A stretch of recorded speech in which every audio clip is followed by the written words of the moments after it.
yarakimanuye akintera ku itako, amaraso aradudubije, arambwira ati na n'ubu nturemera? Nabonye nta yandi mahitamo mfite. Ndamubwira ati ntabwo nakora ubutinganyi. Yarongeye amanura icyuma, ikinjomba mu rindi tako, guhagarara byari byananiye. Nuko yahise amfata ku ngufu, ndi kuva n'amaraso menshi. Dayimoni umutinganyi yari yageze mu ntuza, yari yageze muri genge yacu. Dayimoni umutinganyi yari yaje mu bisambo twibanaga. Nuko bafashe ku ngufu bose, barangije ibyo bakora, njye mu guhaguruka biranga, bari banankomerekeje.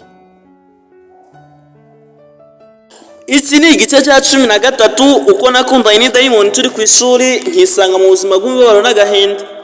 Ubu ni ubuhamya bwa Izere Sedirike, tubukurikirana hano kuri Shariph TV. Bahaye ikaze.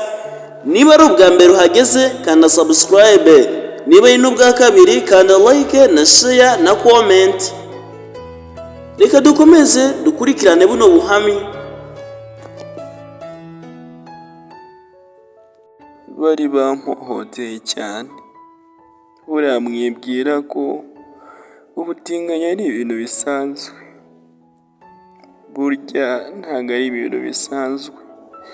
Numvaga mu kibuno ndi kubabara cyane, numvaga uburibwe, ndetse bari bampohoteye ku buryo ntari ndi no gushobora guhaguruka. Nasigaye meze nk'ikimuga, narababaraga, amaraso yaravaga ari menshi, ariko nta muntu wari unyitayeho. Imbobo twabanaga zose zahise zinyimuka, zantaye aho ngaho zirigendera. Nakomeje kugaragurika aho ngaho, nkomeza kwikuruta. Kuri ino si nta muntu wari umfitiye impuhwe. Nagerageje no kwikuruta ku muhanda, mbura n'umuntu unjyana kwa muganga. Nahamagaye abantu bose nabonaga, mbura n'umuntu n'umwe.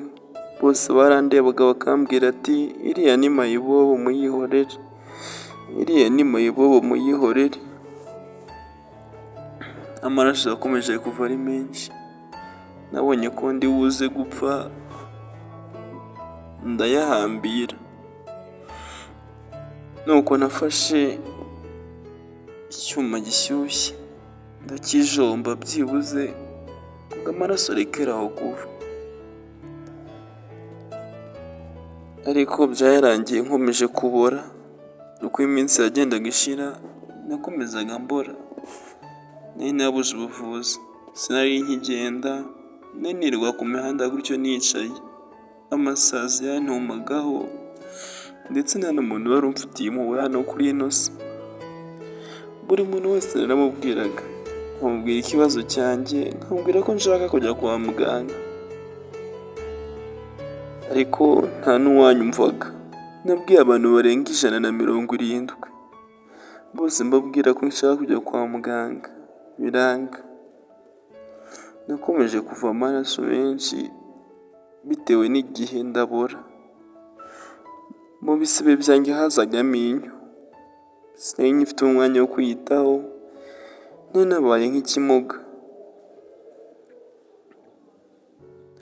Nabonye ko isi nta kahiza mfitiye, niyemeza gusubira ikuzimu, kuko nabonaga isi yindambiye. Nuko nagiye mfata amabuji 5, mfata ubwoya bw'ipusi ndetse n'akamanyu k'umusaraba, naragiye ndabivanga. Ndangije n'imigenzo ya gisatani, kuko numvaga nta handi ho guhungira mfite. Isi yari imaze kunanira. Nuko nakoze imigenzo ya gisitani, ninjira ikuzimu. Ikuzimu barandebye baranseka cyane. Abari aho bose baratunguwe baranseka. Baravuga ati ubwo nibwo buzima wari wifuza, reka ubone. Ko wari ukuriye amadayimoni yarandebye nawe araseka. Aravuga uti ese koko nubwo buzima wari wifuza? Ubu usubiye ku isi byibuze iminsi 3. Iminsi 3 nishira uzagaruke. Kuza ku isi nabifashe nk'igihano. Naje ku isi. Ikuzimu baba batangiye kunyanga. Naje ku isi numvaga ubuzima mburambiwe. Nikururaga hasi, nta muntu wari mfite wo kundirira, nta n'uwo nari mfite wo kumfasha, ndetse nta n'uwo nari mfite wo kugira agire icyo amfasha. Nakomezaga kubona ku gice cyo hasi, amaguru yanjye yaraburaga kubera ibyuma banteye. Kugenda byari byaranze. Nikuruka atahaga hasi, niho hanese mbonera ko abantu burya ntago ari abana beza. Ntago abana ari abana beza pe. Nakomeje kubora. Kubw'amahirwe iminsi 3 yagishije ntarapfa. Nongera gusubira ikuzimu. Dayimoni ziranseka cyane. Abantu bari ikuzimu bose baranseka, barambwira ati watanze ubutunzi, gushaka kuba mu isi mu buzima bwibohoye, none ubwo nibwo buzima uri gushaka. Baranseka cyane. Baransetse ariko nkomeza agatima.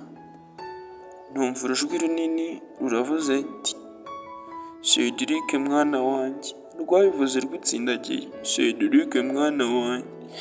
Abari aho bose baracecetse. Nibwo namenye ko rusofero cyangwa se satani nyirizina ari ugiye kunyivugishiriza. Yarambwiye ati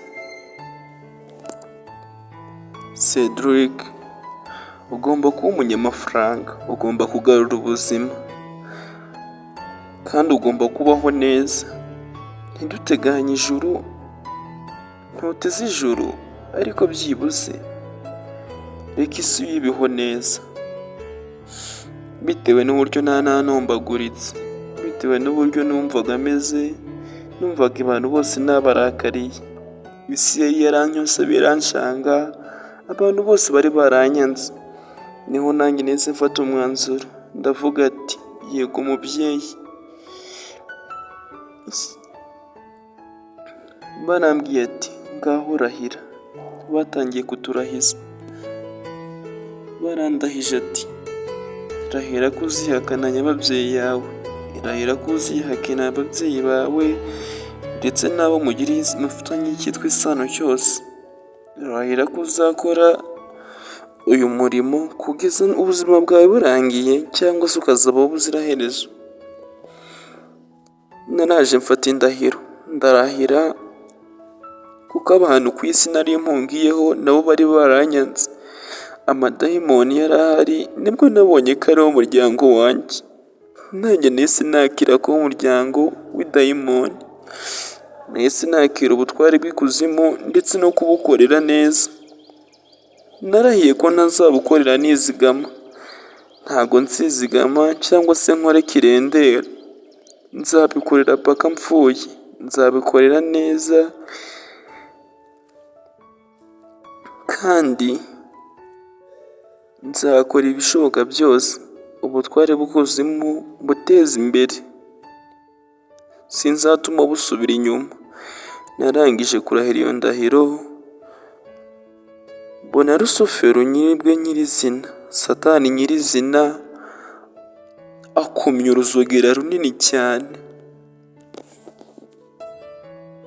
Ese satani yamuvugishije ibiki? Ese kuki amadayimoni yose yanze kumuvugisha bikaba ngombwa ko satani amwivugishiriza? Niba nawe usigaranye amatsiko, igice cya 14 ejo kizaba cyahageze. Ese Cedric yaje kuva ikuzimu gute? Aha, njye ndumiwe.